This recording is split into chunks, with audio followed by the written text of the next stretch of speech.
What's going on, guys? Evan Centopani here, and wow, a lot has changed since the last update / check-in. I'm now 8 weeks out from the New York Pro, and geez, I guess I'm going to get to the whole coronavirus thing, because that's been such a big thing. It's been, coronavirus all day, all the time for the last several weeks. And I guess I'll touch on how that's maybe affected everything. But before I get to that, I guess I'll just fill you guys in on the basics. Let's talk weight. I'm down to 270, and I've tightened up, I think, quite a bit. If anything, I've had to pump the brakes a little bit and eat a little bit more, and maybe chill out on the cardio. I was still only doing a half an hour a day, but some days here and there I've been skipping it.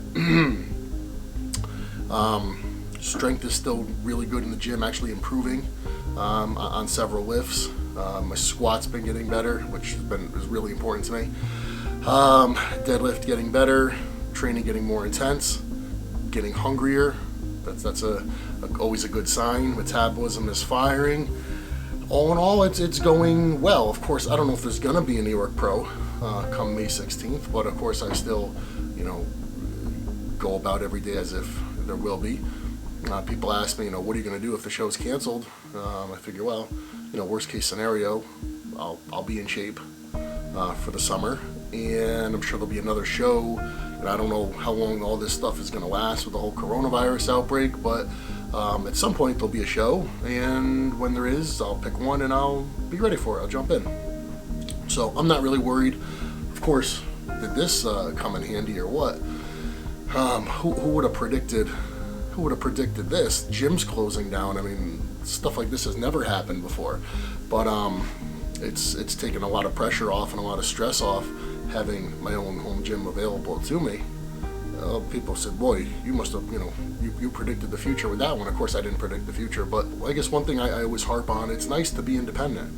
It's nice to be self-reliant. It's nice to, be able to do your own stuff, whether it's to fix something or, it's just nice to have your own stuff and not have to rely on other people. Of course, that's unavoidable. Of course, we all rely on each other every day, and it's not a bad thing. You're never going to do away with that, but it's nice to be able to have your own stuff sometimes. So this gym really paid off. Let's talk coronavirus, huh?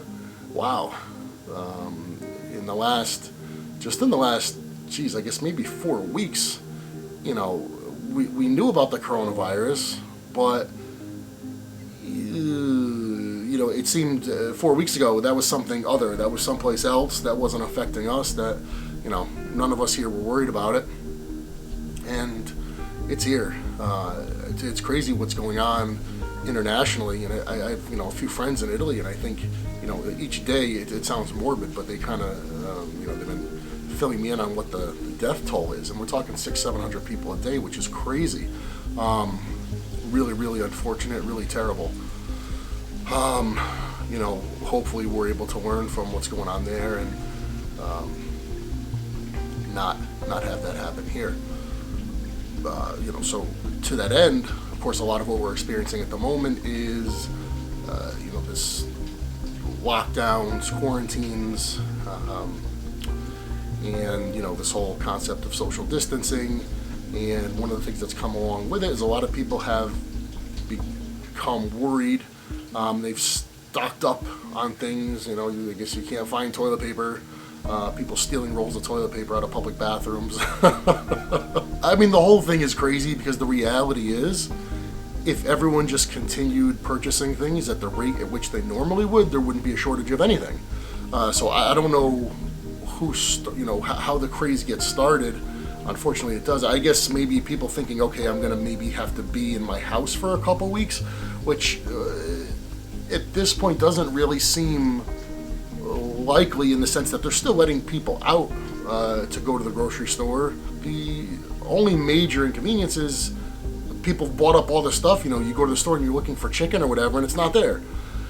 So had to, maybe buy other things. One of the things still heavily available is plenty of cod, plenty of salmon, and little by little I've been, hitting up my butcher and saying, hey, do you have any extra chicken? And if he does, I go in and I buy it. I don't want to be one of those people and take it out of the hands of other people either. I don't like that. So just little by little, I've kind of started putting it together, and I basically spent this past weekend just cooking a lot.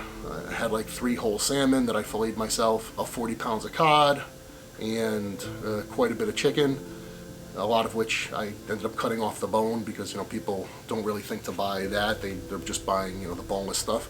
So I cooked it all, vacuum sealed it all, and, I'm lucky to have a chest freezer in my basement. I'll show you all this stuff in a minute. I'm pretty prepared, and it's not because I'm worried I won't be able to get food, but, during a lot of these quarantines, lockdowns, etc., what I'm hearing is they're telling people, okay, you go to the store, you could only buy 1 package of chicken, or you could buy 2 packages, whatever it is, which under normal circumstances, that would be fine. But, being a bodybuilder, of course, we eat a lot. I just didn't want to not have what I needed when I needed it.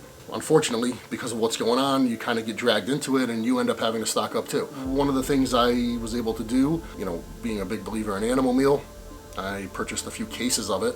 So the way I figure it, you might want to consider, and I'm not trying to sell you animal meal. If you have another meal replacement you like, great. If you have a protein powder that you like and, maybe you kind of add things to it and make a meal replacement out of it, that's great too. You have these things available to you, things which also consider, they don't require refrigeration. They don't take up space in your fridge or your freezer, and they don't require anything to prepare. You don't need to cook it. You don't need to do anything. Just shake it up with some water. So I think it's a good thing to have on hand. So while, if you have things on hand like, a meal replacement or a protein powder that you can make a meal replacement out of, you could feasibly do that for 2 meals a day. Eggs haven't really been a problem. They've been readily available. You could do eggs for 2 meals a day. Right there, you've got 4 meals knocked out. And if you're someone who does 6 meals a day, it shouldn't be that hard to maybe pull together 2 more meals of some kind of solid protein. It doesn't have to be chicken. You can look to pork. Pork is lean. You could look to other meats. It's fine. Buy things on the bone because maybe other people aren't buying that.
Why don't you guys, come on over here with me, and I'm going to show you kind of, my whole system that I put together for food and kind of how I'm approaching, going about the next several weeks, in light of this whole thing that's going on with the coronavirus. So come on.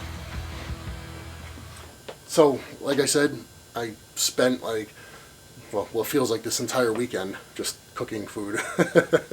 I cooked up and vacuum sealed 40 pounds of cod and a whole bunch of chicken breast and a whole bunch of salmon. So I've got, you know, quite a bit prepared. On top of that, you know, eggs have been readily available. These come in 7.5 dozen boxes, so there's 15 dozen here, and I've got 3 cases of animal meal. So, you know, for each of these protein sources, I have enough of each to get me through about 3 weeks.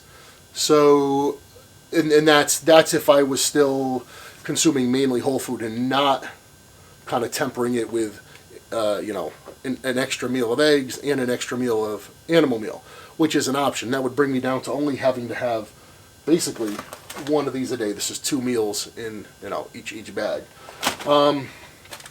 So really, I'm not too concerned. You know, I feel stupid even talking about it, to be honest, because, you know, there's a lot of people out there right now that are stressing big time. You know, they're business owners. Maybe they got laid off, and they're under a you know, ton of stress. You know, in addition to this you know, all this crap. So, you know, if my biggest issue is I can't get a hold of some chicken breast, it's really not a problem. If my biggest problem is my show gets canceled in May, not a problem. You know, and you know, somebody posted something online the other day and it really put it in perspective. And they said, you know, our grandfathers were getting called off to war. We're being asked to stay home. So shit's not that bad. Like I said, unless you're someone who, you know, you're heavily financially impacted by this, which, you know, no doubt can be massive and devastating. And if that's the case, and you're watching this, sincerely, you know, my heart goes out to you, because that's one of the, you know, aside from people getting sick, suffering, and of course, you know, people have died, you know, after that, you know, my next thought is, geez, you know, the financial impact of all this, it's going to really weigh heavily on a lot of people. So, you know, I'm fine. I hope most of you watching this are fine. You know, eventually the gyms will be back open. We'll all be able to go back to the gym, and I don't know. In the meantime, just, I guess, you know, do the best you can, and you know, keep things in perspective. And that's it. You know, thanks for watching, and I'll talk to you guys again soon.